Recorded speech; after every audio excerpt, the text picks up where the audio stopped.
And the winner is...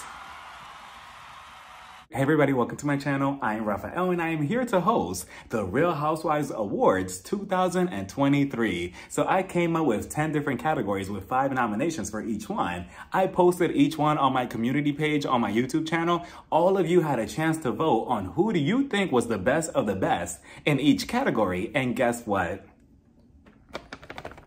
The results are in. We have winners. But before that, there are 2 rules to this whole award show. 1, each nomination was strictly based off their current season, the season that just finished airing, not the whole, from season 1 and so on, because this whole award show will be a whole completely different thing if that was the case. And 2, Orange County and New York are not involved because, well, I just don't watch those 2 cities, so... Without further ado, let's start with the first category, the best dressed housewife. Clothes, looks, and fashion have all become a huge staple into the Real Housewives franchise, whether it's in the confessional, going out to a dinner, or going out to an event, a charity, or even the reunions, which has become the Met Gala of the Real Housewives. That's where the housewives wear the best of the best. Or at least they try to, because some of these reunion looks are very questionable, but that's a whole category itself. But if we take a trip down memory lane to the first couple of seasons of The Real Housewives, it was never about fashion to begin with. Back then, the housewives, they would go to their local mall, they would buy a prom dress with shoes that don't match, those big blocky shoes in the front with the skinny heel in the back. You know which one I'm talking about, the ones that every housewife wore in their promo shots back then, and they would put it on with one bracelet, some mascara, get in front of the camera, and boom, magic was created. Even the promo shots back then, they were never luxurious like how they are now. Now it's fancy. It's a whole photo shoot, it's a whole production. Back then, nope. Production didn't care. They were cheap. They told the housewives, can all of you come over here to this dark, suspicious alley? Yeah, just stand over there and try to pose naturally. Get a couple of chairs in there too so some of them could sit down. Okay, we're gonna take a picture. You ready? You ready? Okay. Click. Oh, yikes. You know what this is gonna have to do? So here are the nominations for the best dress, starting with Marlo Hampton from the Real Housewives of Atlanta. So Marlo, whether you like her or not, she has always been known for fashion. She loves fashion, even in the earlier seasons. I feel like Marlo Hampton, personally, she's one of the very few to start the whole fashion game into the Real Housewives franchise. She's always cared about her image, whether she was on a date scamming an old man out of his money, allegedly, or in her own words, kicking people the fuck out of her house. She always brings a nice look to every single scene that she was always on. She's not afraid to try new things outside of her box. No pun intended. This past season, she showed it to us when she had the La Archive event, the first episode, and she dressed up like a strawberry. Sometimes it's a hit or miss, but at least Marlo's willing to try new things with clothes. Next up, we have Dorit Kemsley from the Real Housewives of Beverly Hills. She's on this list because... well, I mean, honestly, I don't know why she's on this list to begin with. Well, it's because I always see that everybody's always obsessed with what Dorit's wearing. They call her the fashion girl, the it girl, the one that everybody's waiting to see what she's wearing. And I mean, to me personally, and I'm not taking away that Dorit doesn't have some nice looks, but to me personally, it's always just like the clothes are wearing Dorit, because Dorit is infamous for wearing logos like Louis Vuitton, Prada, Gucci, all of this, all of that. And she just looks like a walking billboard. And just because your clothes have a bunch of logos on it doesn't mean that you're a fashion person or you know how to dress. Again, not taking away that Dorit does not have some good looks, because I could definitely see her being at a dinner and talking to the waiter like, excuse me, my baby, be careful with my new Louis Vuitton bag. It's right there on the floor. Thank you. Can you give me a drink with no carcass, please? Thank you so much, my baby. Oh, by the way, look at my new Prada shoes. Aren't they so nice? They're so cute, right? They're so chic. I just bought them in France. I bought them in Paris. Oh, Paris was so nice. Did I tell you that I was bilingual? Oh, by the way, can you get some warm coffee for my Bubba? He's feeling under the weather right now. Thank you, my baby. I love that apron that you're wearing, by the way. It's so chic. But regardless, she's on the list. Next, we have Wendy Osefo from The Real Housewives of Potomac. Even if she's only been on the show for 3 seasons, she's managed to give us some really nice looks. Starting with her season 5 reunion look, the yellow dress, that's still one of my favorite looks from Wendy. And Wendy, all 3 of her reunion looks have been consistent and they've all been good. And not all housewives could say the same thing. So next we have Kenya Moore from The Real Housewives of Atlanta. Kenya, you know, first of all, everybody give a round of applause for Kenya. Louder. Okay, that's enough. I'm the host, relax. She'll look good in whatever she wears. And now that I think about it, I don't think that there's a look that Kenya has ever worn that has been terrible. At least not that I can remember right now. I could be wrong. If I am, correct me in the comments. But that's why she's Miss America. Ooh, I mean Miss USA. You know, I don't want her to curse me out like she did Portia. Remember that? What did Portia tell Kenya?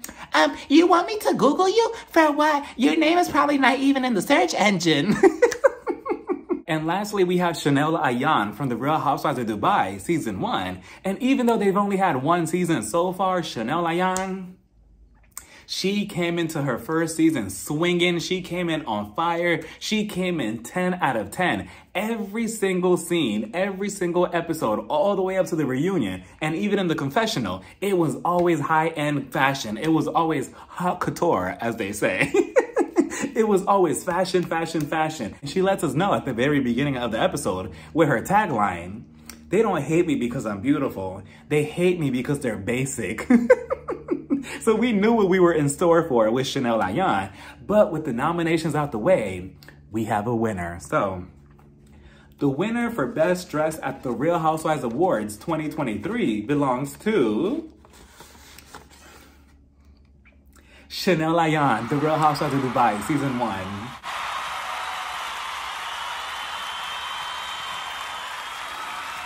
Congratulations to Chanel Ayan, it's rightfully deserved. And the fact that all of you could vote for her as the winner and she's only been on her show for 1 season, as opposed to all the other nominations that have like 50, 60 seasons underneath their belt, that says a lot. The next category is the best friend of the housewives. Now, just because you're labeled as the friend of the show does not mean that you're any less important than the main cast members. It just means that you're everybody's shadow. No, I'm just kidding. It just sometimes means that you didn't have that oomph to really earn your apple, your peach, your snowflake, your diamond, your mojito, your orange, your champagne flute. Sometimes it also means that you're kind of just there. You're not really doing much. How can we make you a main cast member?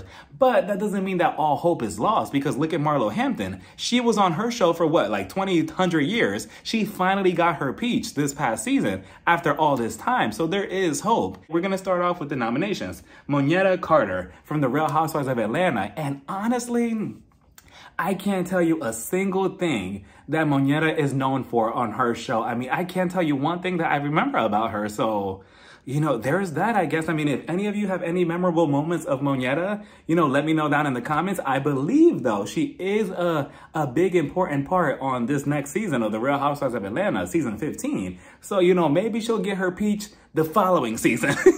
You know, again, there's still hope. Next, we have Angie K from The Real Housewives of Salt Lake City.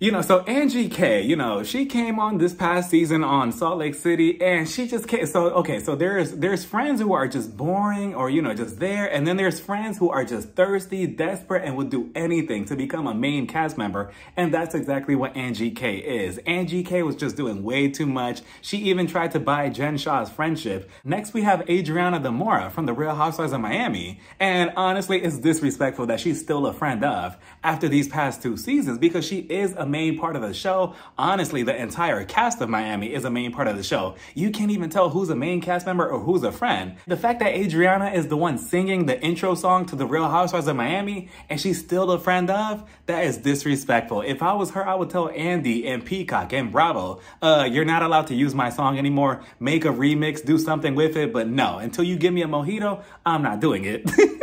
But she is important to the show. Next, we have Kathy Hilton from The Real Housewives of Beverly Hills. Ooh, not me sneaking the picture of me and Kathy in here. You know, I did meet Kathy Hilton. Well, she met me. And I said this story before, but when I saw her, I asked her, oh, so what's going on between you and Kyle Richards? Are you two talking again? I met her the day after the third part of the reunion to Beverly Hills had aired. So she had told me, no, it's about to be the holidays. We're still not talking. I'm not sure where we stand. And I told her, oh, that's pretty unfortunate. Also, by the way, I make YouTube videos and I was just discussing you in my video the night before. She said, oh, really? Let me see your channel. And I'm like, wait a minute. I'm like, hold on, lady, because I think I was talking shit about you in my video. But I told her, I was like, well, whatever. So then I was like, oh, here it is. It's my channel, IAmRafael. She said, oh. And then she said this to me, to my face. She said, oh. You know, I think I watched your videos before. I actually do watch them. And I'm like, Kathy, stop. You're making me blush. But Kathy, stop. You know, I'm not sure if she was serious or she was just trying to be polite and playful and cute. But for the most part, I mean, she didn't call me the F slur, so that's good. But regardless, you know, Kathy Hilton is a whole special case because even though she's just a friend of the show, she was still a huge part of the show. She has this huge following of fans now. Like, everybody loves her. She could probably get a diamond whenever she wants. I think it's her choice, though, to just stay a friend. I feel like she doesn't want the camera too in her life like that. And I honestly think that she'll ask for too much money. They probably won't be able to give it to her. That's that. But those are the nominations. Let's find out who's the best friend of the Housewives for the Real Housewives Awards 2023. Let's see. Oh. Is it even a surprise? Who's Honky Dory? Kathy Hilton, the Real Housewives of Beverly Hills.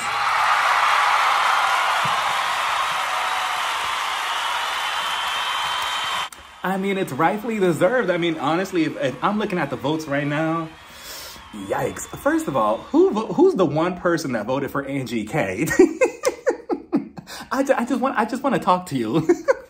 The next category is the best husband. So husbands play a huge part of the show. Sometimes we get good, loving husbands who are rich and provide a luxurious lifestyle for their wife. Sometimes we get shitty, horrible husbands who don't provide anything besides lawsuits and 5 car flips. Here are the nominations for best husband, starting with Joe Gorga from the Real Housewives of New Jersey.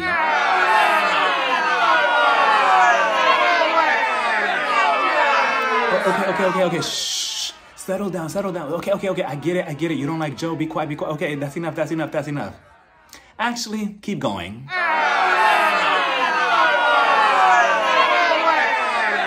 Okay. I'm serious this time. Shh. Okay, so Joe Gorga, you know, what can we say? Joe Gorga is just, he is a headache in a human body. Like, I honestly don't know how Melissa hasn't divorced him by now because he is just beyond annoying. Wait a minute, I'm supposed to be saying nice things about the nominations.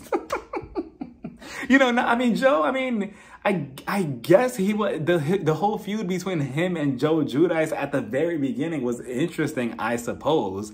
But other than that, you know, I just feel like his time on his show has ran its course. Him and Melissa, they need to exit stage left right away before New Jersey just goes in the garbage because it's just become unbearable at this point. Next, we have Todd Tucker from the Real Housewives of Atlanta. He is Candy's husband. And, you know, Todd is a nice husband. He's fun. He's always, you know, there for Candy, supporting her in every way. You know, he has taken a lot of heat from Mama Joyce, Candy's mother, over the years, accusing him of being with Candy for her money because he's an opportunist. And I'm actually shocked that he stuck around in this marriage for this long after constantly being criticized about that year after year after year. I mean, it's been like, what, 10, 15 years? And it is still a topic of conversation, but it just goes to show you that they're a good team together. Next, we have Mauricio Umansky from the Real Housewives of Beverly Hills. He is Kyle Richards' husband. And until this last season, everybody was just all, you know, goo goo gaga for Mauricio. They were like, oh, he's the sexiest husband. He's the best looking husband out of all the husbands. I'm like, where? But okay. But you know, until this last season where him, Kyle,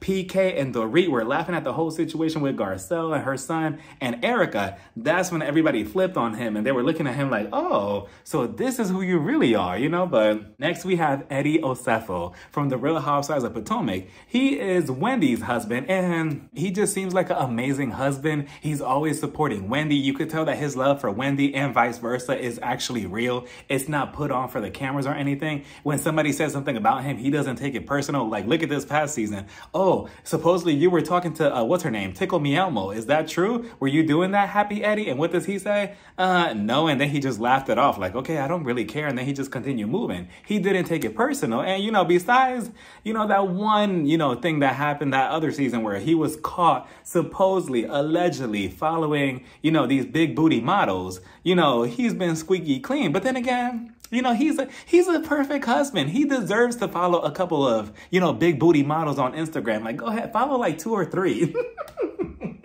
No, I'm just kidding, Eddie. I am just playing. Don't do that. Next, we have Sharif Shah, aka Coach Shah, from The Real Housewives of Salt Lake City. He's the husband to Criminal 92698, aka Jen Shah, and he's also another great husband. Now, is he a liar or is he covering up for Jen Shah? You know, that's a whole different conversation, you know, because this past season, I'm like, wait a minute, did you really not know about what Jen was doing with her alleged crimes and her alleged scamming? Like, you had no clue at all. But so with those nominations, let's find out who's the winner of the best husband. Let's see.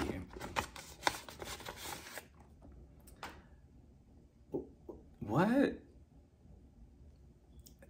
The best husband goes to Joe Gordon. No, I'm just kidding. Imagine. That's how you know that the whole poll would have been rigged. The best husband goes to Eddie Osefo, and he swiped the competition. I mean, nobody stood a chance with him. He had like the most votes. First of all, who voted for Joe?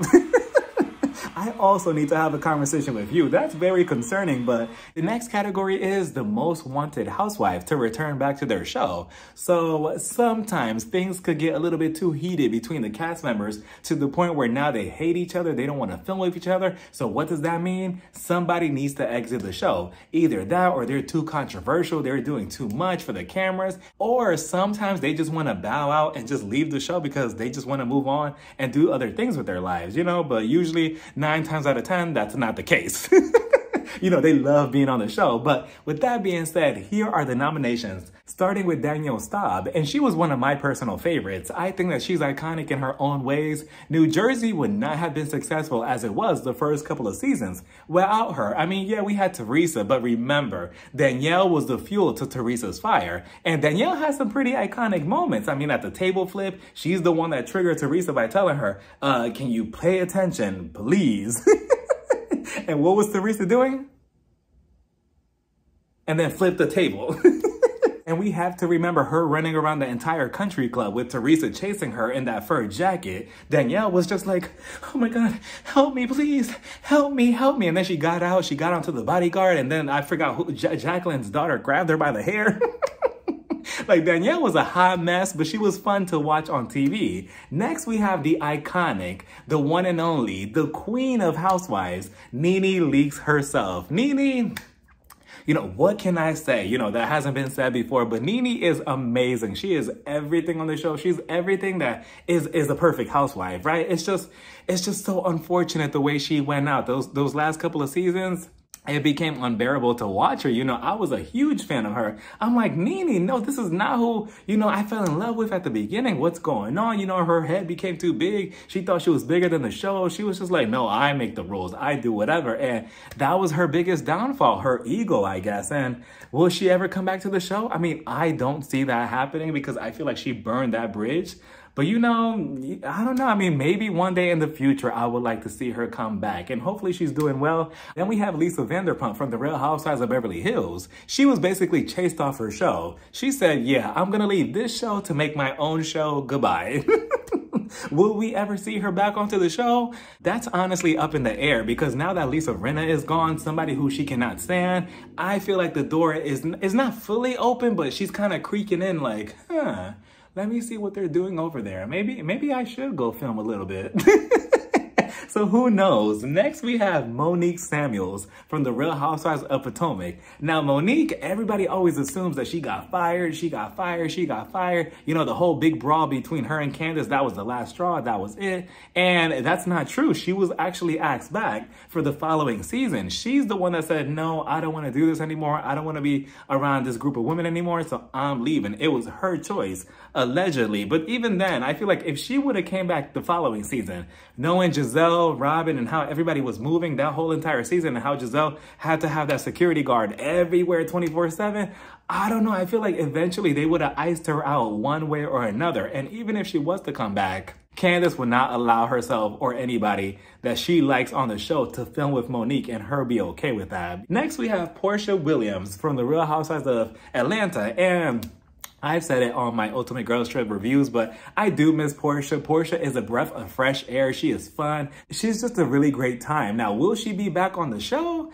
I'm not sure, because, you know, the reason why I feel like she left the last season that she was on is because the whole scandal between her, you know, taking Fallon's husband, even though she didn't really take him, he left willingly. You know, after that broke out, she was smart enough not to come back the following season because she knew Kenya, Marlo, everybody was going to question her nonstop. I can just picture Marlo asking Portia, so wait a minute, Portia, you went over to Fallon's house and then you took her man? Is that correct? And then Kenya, she'll just be sitting there like, yep, I tried to tell everybody that Portia was trash.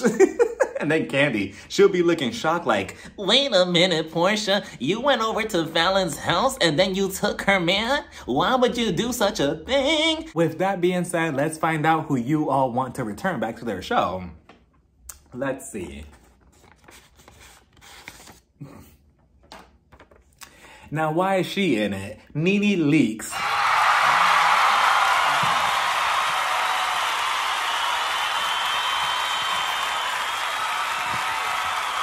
I mean, yeah, I would want all of them to come back, honestly. They're all good options. Nene Leakes, obviously, again, she's the one that put Housewives on the map, to me at least, you know? So I would love to see her come back to some capacity, some form, something, even on a phone call, FaceTime, a Snapchat, something, you know, in a scene in the future. I would love to see her back. Next category is the most shocking moment. Now, besides the glitz and the glamour and the humor that these shows bring, there's also a downside to it because it also brings cheating, scandals, people stealing, people scamming, a bunch of affairs, legal issues, people flipping their car 5 times, and it makes some of the most drastic moments on these shows. And these past couple of seasons in each city, they have all had their own personal ones, starting with the Real Housewives of Potomac, Juan Dixon's alleged affair on his wife, Robin. Now, when the news broke out, it didn't break out on season 7 of the Real Housewives of Potomac. No, it broke out on a podcast, on Robin and Giselle's Reasonably Delusional podcast. So that landed her in some hot water with Andy, who was upset about this whole situation. Like, why are you not bringing this up on the show? Robin said, it was Karen's responsibility. She had to question me about it. For me to bring it up. And when the whole thing happened, I feel bad for Robin because Juan, he's a shitty husband to Robin, and Robin, you deserve better. Like, obviously this man doesn't love you, allegedly, and it just shows. He doesn't ever want to film with you. He's never there at the reunion. I can't even remember the last time he was at the reunion. Next, we have the infamous Jen Shah getting arrested on season 2. I know I said the most recent seasons, but you know, that was still a topic on season 3. But when she got arrested on season 2, it was crazy. She was on the bus. They were all getting ready for the cast trip in the Sprinter van, and she got the phone call from, I think it was Coach Shah, her husband, allegedly. And then he told her, oh, the police are looking for you. And she's looking at the camera like, fuck. And then she gets off the truck. She's taking off her microphone. She's lying to everybody like, oh, I have to go. My husband's in the hospital. He's bleeding or whatever. She gets in the getaway mobile. She's down the highway. She's on her way to Cancun with a whole new passport. Like, it was crazy. And then meanwhile, Homeland Security, they get there like 8 minutes after she left. They were looking for her. Everybody's looking around like, wait, why are we being surrounded? What's going on? Lisa Barlow, she's on the phone with her 700 lawyer. She's just like, I'm shaking. I'm literally shaking. No, like, I'm literally shaking. Like, what's going on? Like, what's happening with Jen Shah? I'm literally shaking. Next, we have the Reed stage robbery.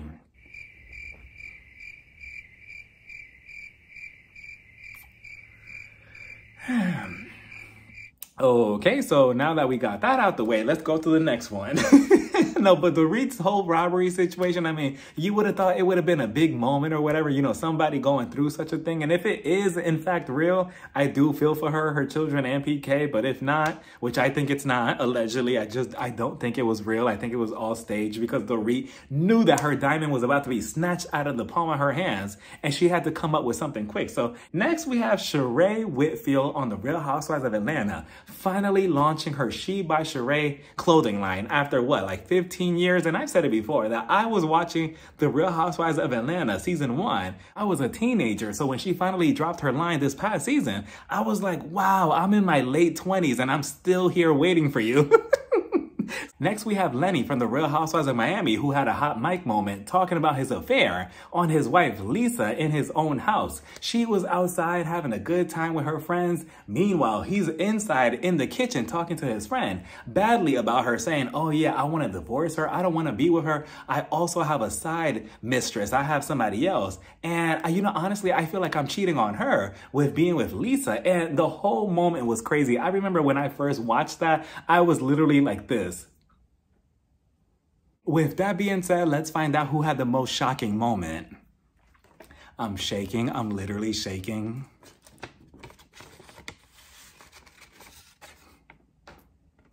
Jen Shah's arrest.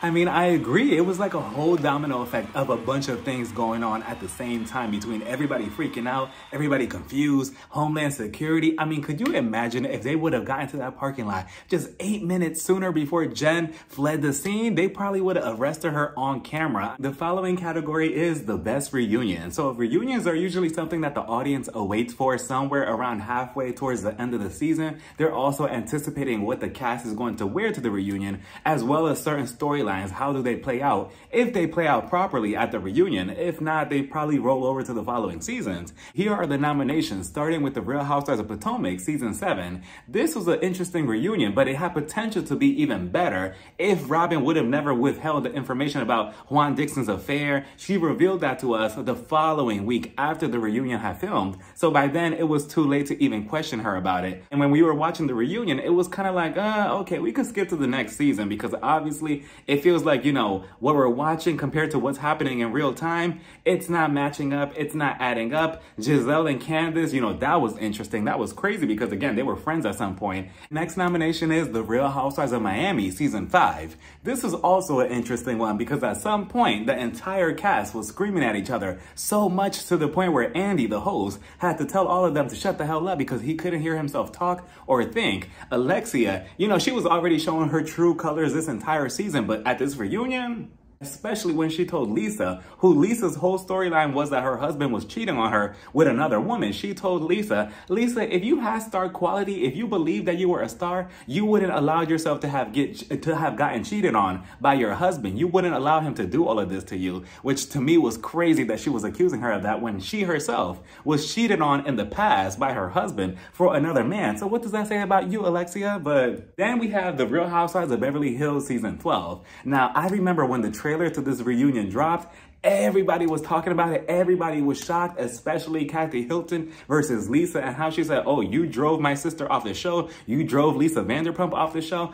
I'm getting revenge. And they were just going back and forth with each other. Kyle Richards falling apart from the very beginning as soon as her sister walked out, between Garcelle being disrespected by Andy, Erica, and what's her name, and Lisa Rinna with the whole book situation. It was an intense reunion. Like, everybody left there emotionally drained. So then we have The Real Housewives of Atlanta season 14. And this reunion was just pretty okay. I mean, nothing really happened the entire season for anything to be played out at the reunion, besides Marlo talking about everything that she went through and she was crying. Sheree and Drew, they had some funny moments, but for the most part, the reunion was pretty just kind of standard and just kind of like, okay, I mean, it's a cute reunion next, but I feel like next season, season 15, I feel like it's going to be more interesting. Lastly, we have The Real Housewives of New Jersey, season 12. This had the same issue as every other season. It was the same topic of Teresa versus Joe and Melissa Gorga for the millionth time. The only thing that was interesting was that Jennifer called Joe a little bitch boy. Joe, he threw a tantrum. He walked off. He said, oh, I'm done. I'm never filming again. And what does he do 2 seconds later? He gets back on stage to film again. So with that being said, we have a winner. Let's see who's it going to be. Oh wow. Oh, this is shocking. Okay. The Real Housewives of Miami season 5.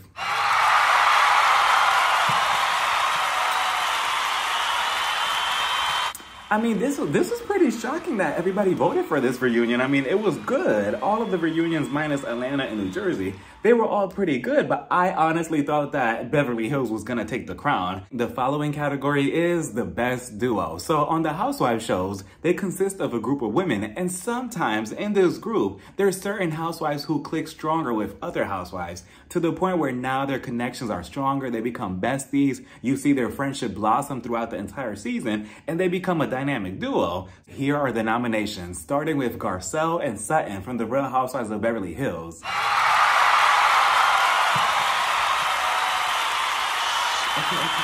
I get it. Okay, we gotta keep it going. Thank you.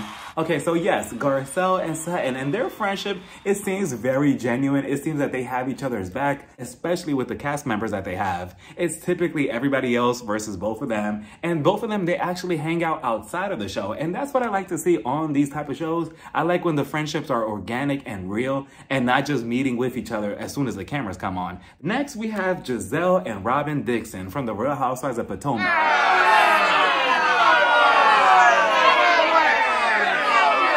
They always have each other's backs, no matter who's right or wrong in the situation. Robin, she's always jumping in front of Giselle with her sword and shield and her tacky hat to fight her battles. So, I mean, yeah, I can see why they will be a dynamic duo. Next, we have from Miami, the Real Housewives of Miami, Alexia and Marisol, the two bros. So, estas dos, yo creo que estas dos de verdad sí son amigas afuera del show. Like, I do feel like they're actually like best friends. They're both hilarious and they have a good connection with each other, and this season of Ultimate Girls Trip shows that. Next, we have Marlo Hampton and Sheree Whitfield from the Real Housewives of Atlanta. So both of them together, it's just comedy, especially that one scene this past season where Sheree, she was going through it. She was depressed a little bit because of her boyfriend. You know, he kept standing her up every 5 seconds. So what did Marlo do? Marlo said, "Oh, Sheree, come over to my house. You're gonna get to shop for anything that you want." So she had this whole luxury line. You know, I believe it was Fendi or Gucci or something like that, right? She had a bunch of clothes ready for Sheree to shop around. I'm thinking Marlo is going to buy whatever that Sheree picks out. Sheree comes on over. She's like, "Oh, okay, fine. I'm so happy." She picks out a couple of things, and what happens? Marlo makes Sheree pay. And Sheree was just like, wait a minute, I thought she was buying all of this. So maybe they don't have a good connection after all. Regardless, they're both hilarious together. Next, we have Chanel Ayan and Lisa from the Real Housewives of Dubai. Both of their friendship, it goes way back, even before the show, even on the show. You can just tell that they have a good dynamic together. They both know how to dress really nicely together, and it's fun to see them both interact with each other. They're really fun cast members. So with that being said, we have a winner. So the best duo award goes to, oh wow, okay, Garcelle and Sutton from the Real Housewives of Beverly Hills.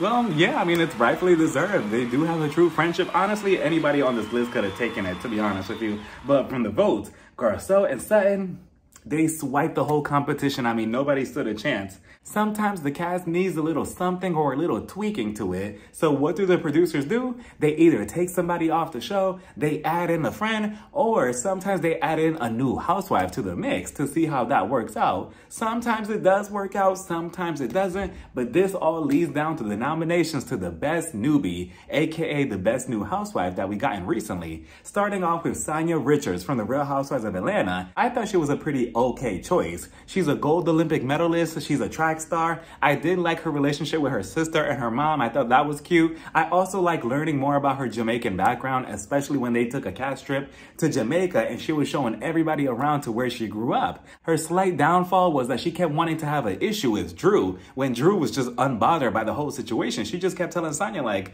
I didn't do anything to you. Why are you still dragging this whole issue out nonstop every other episode? And I just feel like Sanya would not let it go. Next, we have a 2-for-1 special. Diana Jenkins and her tongue for Real Housewives of Beverly Hills. Now, Diana Jenkins, when the trailer dropped for season 12, everybody thought, oh, Diana is gonna be iconic this, iconic that, because of her one line that she said in the trailer.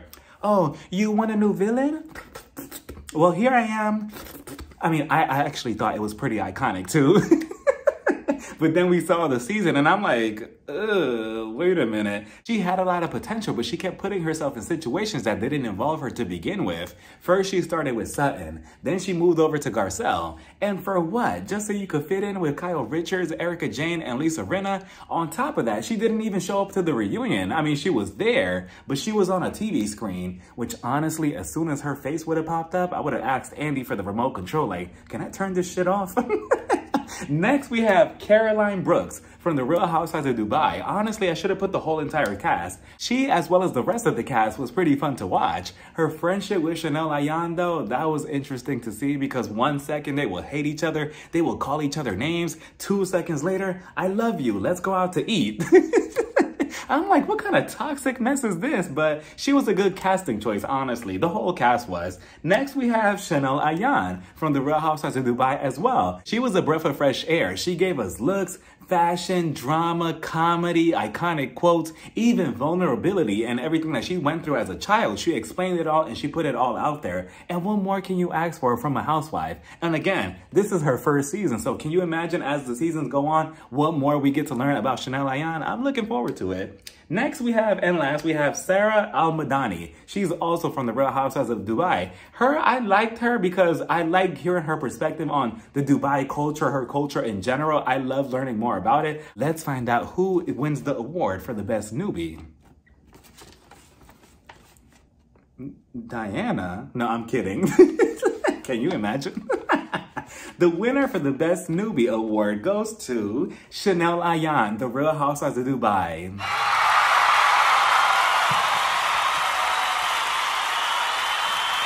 Wow, this is her second award, I believe, in this award show, and it's rightfully deserved. Again, she has only been on the show for 1 season, and already she has this big following, this big fan base, and I mean, I'm a fan, I'm a supporter. I love Chanel Ayan, I think she's hilarious, and like I said, I'm looking forward to see what more she brings on season 2. Sometimes on the Housewives shows, there's certain cast members that the audience gravitate towards too. They love seeing them on TV every other week. They're always cheering them on, and then there's those cast members that the audience don't necessarily like. They're always voting for them to get off the show, to get fired. If they're on next season, I'm not watching. And what do we call those cast members? A villain. So here are the nominations for Best Villain Award, starting off with Lisa Rinna from the Real Housewives of Beverly Hills.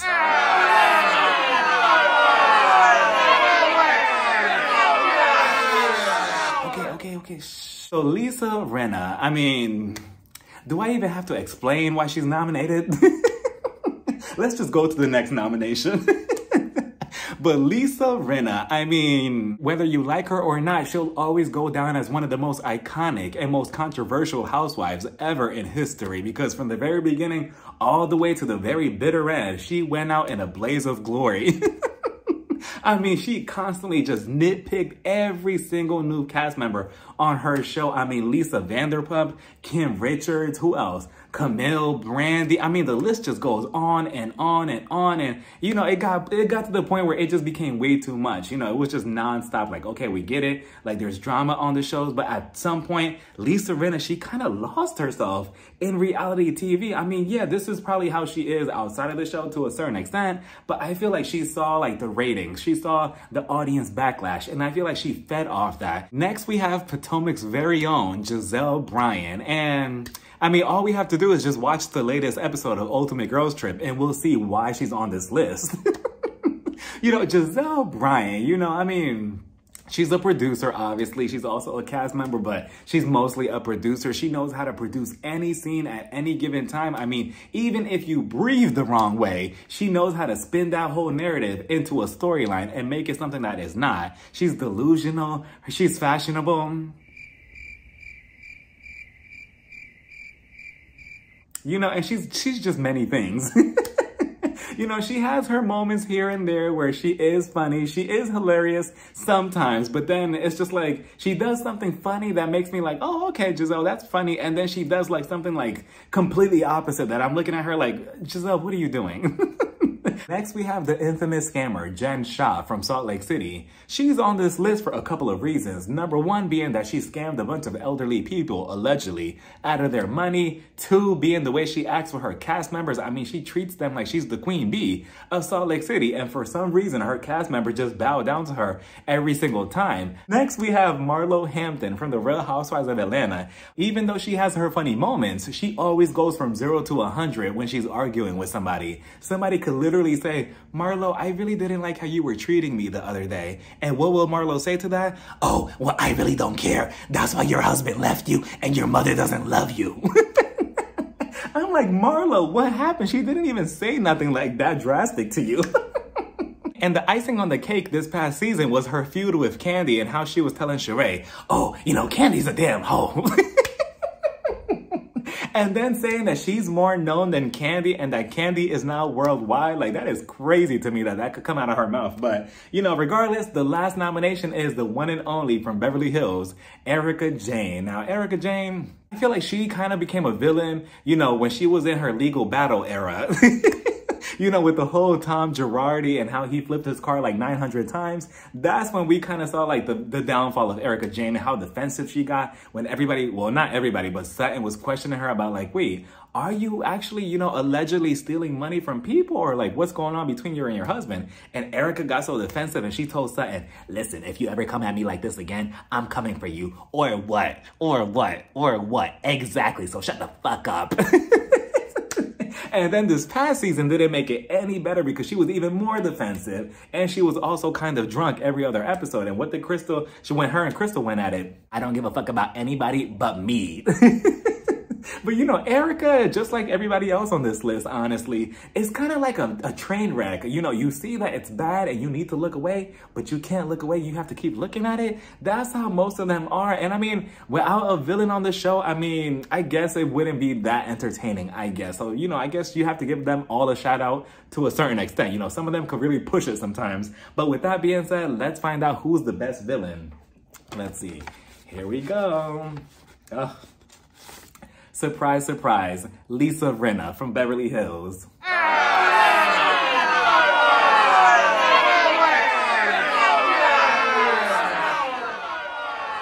Well, I mean, you know, I get that explains it all, I guess. We are down to the last category of this award ceremony with the Best Housewife Award. Now you may ask, what exactly makes a housewife the best of the best? One may say maybe it's her fashion, maybe it's her confessional, maybe it's her jokes, maybe it's the way she delivers at the reunion, maybe it's how much she gives of herself and her personal life throughout the entire season. And I'm here to tell you, it's a combination of everything. And here are the nominations for the Best Housewife of the Real Housewives Awards 2023. Starting off with Lisa Barlow from Salt Lake City. Even though she's only been on her show for 3 seasons, she's managed to gain a huge following. To me, personally, the reason why I gravitate towards Lisa Barlow is simply because of her voice. I love her raspy voice that she has and her witty catchphrases from the very beginning, like, hi, baby gorgeous, hey, baby gorgeous, hey, baby gorgeous. And then she also tries to be relatable by saying, oh, I love Taco Bell. I love fine dining. I love McDonald's. I love a Coke. I love a Kit Kat. And I feel like she's also extremely delusional. I think that that's also another big part of why housewives are successful on these shows. You know, they're so delusional to the point where like, do you really believe the shit that's coming out of your mouth? Like, she's always thinking that she's innocent in everything. She's the victim in everything. Honestly, I should have put her on the list of best villains. Next, we have Karen Huger from the Real Housewives of Potomac. Karen Huger, you know, Karen Huger is a moment. She is hilarious. She's everything. She's the grande dame. She has some of the most best one-liners on her show. My personal favorite being the one where she says, people come for me all the time. They just don't find me. And that's just one of many. Karen, she's also very, very likable. Like, there's not much that you can really hate on Karen to begin with. That's why when Sleepy Charisse tried to expose Karen this past season by saying, oh, Karen, she was at the nightclub and she was screwing so-and-so and so-and-so in the closet, I kept looking at Charisse like, first of all, you make it sound like it's a bad thing. Second of all, let the grand dame, let the grand dame do some grand daming in the closet if that's what she wants. She deserves it. But next we have Teresa Giudice from the Real Housewives of New Jersey. And Teresa, Teresa was always a fan favorite. I don't think that she was ever like the opposite. I don't think that people ever hated her. I mean, now people, they have their team Melissa and Joe and team Teresa. And at this point, I know people love Teresa. I love Teresa as well. But I mean, at this point, I feel like she should also exit the show along with Melissa and Joe, because the show is just constantly centered around Teresa. Even if Melissa and Joe do leave, it's always going to be Teresa, Teresa, Teresa. And it's just like, the backup dancers. And we can't have a show like that. That's why New Jersey is flopping. Next, we have... Okay, we need a whole, 10-minute presentation on this one. We have the iconic, the beautiful, the one and only Kenya Moore. She has some of the most memorable moments on the show, whether it's her love triangle with Phaedra and Apollo. That was crazy to watch. Her never-ending feud with Portia Williams, and you know what happened at the reunion on season 6. Go ahead, get fired, get fired, wait a minute. And we can't forget her infamous entrance to Marlo's event, Kenya Moore Hair Care. And she brought the whole band with her. And Marlo was just standing there embarrassed with the microphone in her hand like, what's going on? Lastly, we have Garcelle Beauvais from the Real Housewives of Beverly Hills. Even though she hasn't been on her show the longest, she's managed to make her mark on the show as one of the most likable cast members that they've ever had. She's a sweetheart. She asks all the right questions, specifically with dealing with Erica Jane and her legal issues. Garcelle was asking all the right things that we wanted to know. Her confessionals are also funny. I still remember the one that she said about Teddy. Teddy, she's just so annoying. She reminds me of a gnat. You just kind of want to swat her away. Also, me and Garcelle, I've said this story before too, but me and Garcelle, we ran into each other once, and I looked at her. We were going up and down an escalator. I was going up, she was going down, and I looked around and I was like, Garcelle, and she looked at me, and guess what she said? She said, ooh, you're cute. And I'm like, oh, thank you, Garcelle. So she gets my vote. But with that being said, let's find out who wins the title of Best Housewife. Ooh, I'm nervous. Here we go. Are we ready? Okay. Kenya Moore Hair Care. Kenya Moore from the Real Housewives of Atlanta.